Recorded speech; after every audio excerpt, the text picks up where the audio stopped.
AFT மைதானத்தில் அமைக்கப்பட்ட தற்காலிக பேருந்து நிலையத்தில் வியாபாரிகள் வியாபாரம் செய்ய உப்பளம் தொகுதி திமுக சட்டமன்ற உறுப்பினர் அனிபால் கென்னடிம் அளிக்க வேண்டி நகராட்சியிடம் பரிந்துரை. புதுச்சேரி புதிய பேருந்து நிலையம் தற்காலிகமாக உப்பளம் தொகுதிக்கு உட்பட்ட ஏஎஃப்டி மைதானத்தில் இயங்கி வருகிறது.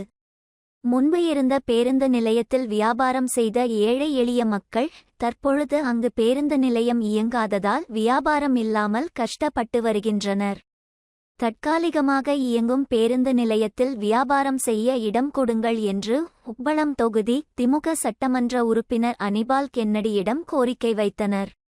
சட்டமன்ற உறுப்பினர் நகராட்சி ஆணையர் கந்தசாமியை நேரில் சந்தித்து வியாபாரிகள் கஷ்டங்களை தெரியப்படுத்தி கடை வைப்பதற்கு பரிந்துரை செய்தார்.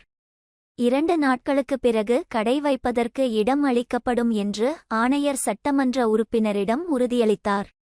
சந்திப்பின்போது திமுக தொகுதி செயலாளர் சக்திவேல், காங்கிரஸ் செயற்குழு உறுப்பினர் ராஜ்குமார், திமுக கழக துணை செயலாளர் ராஜி, கிளை செயலாளர்கள் செல்வம், ராகேஷ், கழக சகோதரர்கள் ராஜி, கவி ஆகியோர் உடனிருந்தனர்.